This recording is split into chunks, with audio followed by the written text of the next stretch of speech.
क्या आपने कभी सोचा है कि धरती पर जीवन की शुरुआत किस प्रकार हुई होगी? हमारे पूर्वज कौन हैं और कहां से आए होंगे? कहा जाता है कि हमारे पूर्वज धरती के नीचे गर्म पानी से बनी सतह के नीचे जन्मे थे। वैज्ञानिकों के अनुसार धरती पर हमारे पूर्वज पहले जानवर होते थे, फिर धीरे धीरे जानवर से इंसान बने। क्या आपको भी ऐसा ही लगता है? इस वीडियो के जरिए हम आपको कुदरत के ऐसे गहरे राज बताने वाले हैं जो शायद ही आपने कभी सुने होंगे। दोस्तों, हम धरती पर कहां से आए?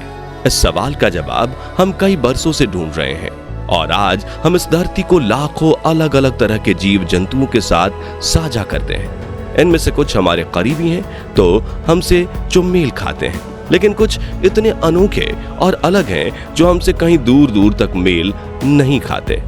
इनका रहन सहन, शारीरिक बनावट सब इंसानों से बिल्कुल अलग है। लेकिन साइंस और साइंटिस्ट कहते हैं कि धरती पर रहने वाले सारे प्राणियों के पूर्वज एक ही थे, चाहे छिपकली हो, हाथी हो या इंसान। हम सभी के पूर्वज एक ही थे। इसे मानना हम आम इंसानों के लिए थोड़ा मुश्किल है, या यूं कहें नामुमकिन। तो आइए इस नामुमकिन सफर में हम और आप दोनों आगे बढ़ते हैं और साथ में जानते हैं कि साइंस क्या कहता है इंसान की उत्पत्ति के बारे में, या धरती पर सबसे पहले जीवन की शुरुआत किस तरह से हुई थी। साथियों, हमें सबसे पहले विकास के तंत्र को समझना होगा जो एक ऐसे कठोर और बेरहम नियम से चलता है, या कुदरत का चुनाव या नेचुरल सिलेक्शन के नाम से जाना जाने वाला यह नियम तब से काम कर रहा है जब से धरती पर जीवन की शुरुआत हुई थी, और इसका अंत भी तभी होगा जब धरती का सबसे आखिरी जीव अपने अस्तित्व को अलविदा कहेगा। इस नियम के तहत धरती पर पैदा हुए जीवों ने एक बड़ी लड़ाई लड़ी और इसके कहर से बच पाया उसे धरती की खूबसूरत प्रकृति में आवास मिला। धरती के सबसे विशालकाय जीव डायनासोर्स के समय से पहले भी यहाँ रहने वाले जीवों में खुद को जिंदा रखने का संघर्ष जारी था। कमजोर जानवरों की प्रजातियों को खूंखार जानवरों ने खत्म किया और खूंखार जानवरों को कुदरत के कहर ने। विकास तंत्र के इसी पड़ाव में जिस भी प्रजाति ने हिम्मत दिखाई और अपने आसपास के माहौल से तालमेल बिठाया, वही प्रजाति वक्त के साथ खुद को बचाए रखने में सफल रही।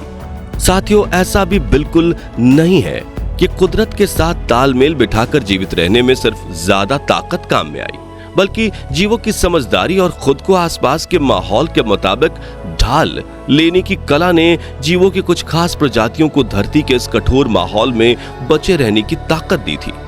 क्योंकि अगर ऐसा होता तो जंगल के शेर, हाथी, चीता और बाघ जैसे कई जीव आज भी इंसानों से ज्यादा ताकतवर हैं। लेकिन इंसान इकलौते ऐसे जीव हैं जो इन ताकतवर जीवों को भी अपने नियंत्रण में करके अस्तित्व की जंग में सबसे बड़े विजेता बनकर बैठे हैं। अरबों सालों से जीवों का आकार, उनकी बनावट और खूबियां धरती पर उनके वजूद को बनाए रखने में सबसे अहम साबित हुई हैं।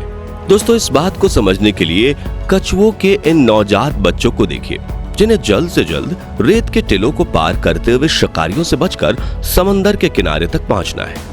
अब जो बच्चे तेज और फुर्तीले होंगे वो अपने सफर को पार करते हुए पानी में पहुंचकर अपने नए जीवन की शुरुआत करेंगे। लेकिन जो बच्चे कमजोर होंगे वो शिकारियों के हत्थे चढ़ जाएंगे और जन्म लेते ही उन्हें इस दुनिया को अलविदा कहना पड़ेगा। इसी प्रकार एक जिराफ की प्रजाति छोटे गर्दन की थी और एक लंबे गर्दन की। जब उन दोनों के बच्चे हुए तो जाहिर सी बात है कि छोटे गर्दन वाली जिराफ के बच्चे की गर्दन छोटी होगी और लंबे गर्दन वाली जिराफ के बच्चे की गर्दन लंबी होगी। अब जो लंबे गर्दन वाला जिराफ था वो लंबे पेड़ों के पत्ते आराम से खा लिया करता था और उसका पेट भर जाता था। लेकिन छोटे गर्दन वाले जिराफ ऐसा करने में असक्षम थे, जिसकी वजह से नेचुरली भूख के कारण उनकी स्पीसीज विलुप्त होती चली गई और लंबे गर्दन वाले जिराफ जीवित रहे। और जो जीवित रहते हैं उन्होंने रिप्रोड्यूस किया और अपने जनरेशन को आगे बढ़ाया। इसे ही प्रकृति का चुनाव कहते हैं। इसी तरह पानी में रहने वाली छिपकलियों की प्रजाति मरीन इगुआना भी इस नियम को समझाती है। नवजात मरीन इगुआना जब अंडे से बाहर निकलती हैं तो कई सांप और अन्य शिकारी उसका शिकार करने की फिराक में रहते हैं और इन बच्चों में से जो फुर्ती दिखाकर रेत के टिलों पर छलांग लगाती हुई दूर भाग जाती हैं वो बच जाती हैं। और कमजोर शिकारियों के जपेटे में आ जाती हैं। दोस्तों, मॉडर्न भाषा में इसे हम survival of the fittest rule भी कहते हैं, यानी कि जो इस माहौल में जीवित रहने की काबिलियत रखता है वह जीवित रह पाएगा। हालांकि प्रकृति का ये नियम बड़ा ही बेरहम है, लेकिन पिछले अरबों सालों से यही चलता आ रहा है और संतुलन बनाए रखने के लिए समय समय पर विशालकाय, ताकतवर और बुद्धिमान जीवों पर भी कुदरत अपना कहर बरसाती रहती है। शायद इसीलिए तो दुनिया भर में लाखों सालों तक राज करने के बाद आज से करीब 65 मिलियन साल पहले डायनासोर्स कुदरत के कहर का शिकार होकर पूरी तरह से विलुप्त हो गए, वरना उन विशालकाय जीवों को हरा पाना किसी और जीव के बस की बात नहीं थी। कुदरत के इसी नियम के चलते ही धरती पर जीवन की अलग अलग प्रजातियां विकसित हो पाईं। दोस्तों, अगर देखें तो धरती पर जीवन 4.5 लाख साल पहले से मौजूद है, लेकिन जीवन की शुरुआत हुई कहां से, ये एक अहम सवाल है। साथियों, धरती पर पानी काफी ज्यादा मात्रा में मौजूद है और वैज्ञानिकों के अनुसार हमारे पूर्वज सबसे पहले पानी में ही जन्मे थे। जी हाँ, आपने बिल्कुल सही सुना, धरती पर पानी के अंदर से ही जीवन की शुरुआत हुई थी। यह सुनने में थोड़ा अटपटा लग सकता है, लेकिन आज भी कुछ ऐसी चीजें देखने को मिलती हैं जिससे यह साबित होता है कि वाकई में धरती पर जीवन की शुरुआत पानी से ही हुई थी।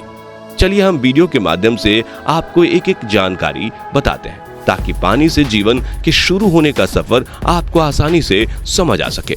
वीडियो में दिखाई दे रहा बच्चा माता के गर्भ में है, जिसकी उम्र सिर्फ 24 दिन की है। देखा जाए तो बच्चे के पास जो फारेंजियल पाउचेज आपको नजर आ रहे हैं, ये सेम मछली में भी होते हैं। मछली में ये फारेंजियल पाउचेज वृद्धि होने के बाद गलफड़ों में बदल जाते हैं, वहीं बच्चे में ये कान और जबड़ों के रूप में उभर जाते हैं। 5वें महीने के बाद बच्चे में एक पूंछ भी विकसित होती है, जो आगे चलकर रीढ़ की हड्डी का हिस्सा बन जाती है। अब ये बात तो हमें समझ में आती है कि जानवर और इंसान के जीवन की शुरुआत होने की प्रक्रिया एक जैसी है। एक बीज से जीवन शुरू होता है, लेकिन सवाल ये उठता है कि आखिर पानी से ही क्यों जीवन की शुरुआत हुई। चलिए अब इस पर भी नजर डालते हैं। आज से करीब 3.8 अरब साल पहले धरती पर एटमॉस्फेयर काफी ज्यादा खराब था। खतरनाक किरणें धरती पर बेरोक टोक के सीधे पड़ती थी। ऐसा इसलिए क्योंकि उस समय ओजोन परत भी नहीं होती थी, जो खतरनाक किरणों से धरती की रक्षा कर सके। बढ़ता तापमान और खराब मौसम बिल्कुल कहर सा था। ज्वालामुखी विस्फोट होने के कारण धरती उथल पुथल हो गई और इस समय जीवन शुरू होने के लिए जो सबसे सुरक्षित स्थान हो सकता था वो सिर्फ पानी ही था, क्योंकि पानी में वातावरण बिल्कुल एक सामान्य रहता था और इसीलिए यहाँ से जीवन की शुरुआत हुई। ये कहना तो बेहद ही मुश्किल है कि पानी में सबसे पहले किस रूप में जीवन की शुरुआत हुई, लेकिन रिपोर्ट के मुताबिक बहुत सारे ऐसे फैक्ट्स हैं जिनसे ये साबित हो गया है कि जीवन की शुरुआत पानी से ही हुई थी। जीवित प्राणियों में बहुत सारी चीजें ऐसी होती हैं जो अन्य चीजों से भी मेल खाती हैं, जैसे बादल हमारी तरह एक तरह से दूसरी जगह जा सकता है, लेकिन वो जीवित नहीं है। दरअसल साथियों, जीवन की सबसे छोटी इकाई सेल यानी कि कोशिका को कहा जाता है और जीवन की शुरुआत कैसे हुई ये समझने के लिए सेल को समझना बहुत जरूरी है, तभी आपको पूरी प्रक्रिया समझ में आएगी। जीव का निर्माण 2 प्रकार की सेल से होता है, एक कोशिका और एक बहुकोशिका। हम सभी प्राणियों को खूबी के आधार पर 2 भागों में देख सकते हैं। मानव का शरीर बहुत सारी छोटी छोटी कोशिकाओं से मिलकर बना है और ये कोशिकाएं इतनी छोटी हैं कि 10,000 कोशिकाएं एक पेन की नोक पर आ सकती हैं। छोटी छोटी कोशिकाओं से मिलकर प्रत्येक अंग बनता है और फिर प्रत्येक अंग से पूरे शरीर का निर्माण होता है, जिसे हम मनुष्य का शरीर या फिर जानवर के शरीर के रूप में देख सकते हैं। एक कोशिकीय जानवरों को सिंगल कोशिकाओं के कारण ही पहचाना जाता है। इन कोशिकाओं को बिना माइक्रोस्कोप से नहीं देखा जा सकता। वैसे ये सेल ही सबसे छोटे नहीं होते, इनके भी छोटे छोटे पार्ट्स होते हैं और हर पार्ट का काम अलग अलग होता है। वैज्ञानिकों के अनुसार सेल्स जीवन का सबसे छोटा रूप होता है, लेकिन सेल्स के अंदर भी बहुत सारे पार्ट्स होते हैं जिनसे सेल्स काम करते हैं। अब सवाल ये है कि सेल्स के अंदर मौजूद न्यूक्लियस बाहर कर दिया जाए तो क्या सेल्स जिंदा रहेंगी, या फिर सभी हिस्सों को अलग कर दे तो क्या सभी हिस्से जीवित रहेंगे? तो इसका जवाब होगा नहीं। सेल्स के पार्ट्स कार्बोहाइड्रेट, प्रोटीन और अन्य तत्वों से मिलकर बने हुए होते हैं। हमारे शरीर की ग्रोथ के लिए प्रोटीन सबसे ज्यादा महत्वपूर्ण होता है। प्रोटीन अमीनो एसिड से बना होता है। अब सवाल यह है कि क्या अमीनो एसिड सबसे छोटा होता है? जी नहीं, अमीनो एसिड के अंदर एटम्स होते हैं और एटम्स खुद न्यूट्रॉन, प्रोटॉन और इलेक्ट्रॉन से बने होते हैं। वैज्ञानिकों के अनुसार धरती पर जब जीवन की शुरुआत हुई थी तो सबसे पहले पानी के अंदर ऐसे ही छोटे सेल्स का निर्माण हुआ और वही सेल्स धीरे धीरे जीव के रूप में बने, फिर जीव से जानवर और मानव के रूप में एवोल्यूशन हो गया। साथियों, किसी भी जीव का परिस्थिति और वातावरण के अनुरूप नई प्रजाति में बदलने का एवोल्यूशन कहते हैं, लेकिन इस प्रक्रिया में 2-4 साल नहीं बल्कि करोड़ों अरबों साल लग जाते हैं। जैसे जैसे समय बदलता रहा वैसे वैसे हर जीव के फीचर्स और शारीरिक बनावट में बदलाव होता गया। धीरे धीरे बदलाव के कारण ही धरती पर जीवन की शुरुआत हुई और एक कोशिका से मानव बनने तक का सफर पूरा हुआ। इसीलिए वैज्ञानिकों का कहना है कि धरती पर जीवन की शुरुआत केमिस्ट्री के आधार पर हुई। जिस प्रकार हवा, पानी और रोशनी छोटे छोटे हिस्सों से मिलकर बने हैं और हमें दिखाई नहीं देते, इसी प्रकार जीवन भी छोटे छोटे हिस्सों से मिलकर बना है। ये बात तो अब आपको क्लियर हो गई होगी कि धरती पर जीवन की शुरुआत सेल्स से हुई। लेकिन अब सवाल ये उठता है कि छोटे सेल से बड़े पार्ट और मानव बनने के लिए भी तो सबसे पहले जीवित सेल की जरूरत हुई होगी। तो वो पहला सेल कहां से आया होगा? इस पर वैज्ञानिकों का कहना है कि शायद धरती पर कुछ सेल्स ऐसे भी मौजूद थे जो खुद को जन्म दे सकते होंगे।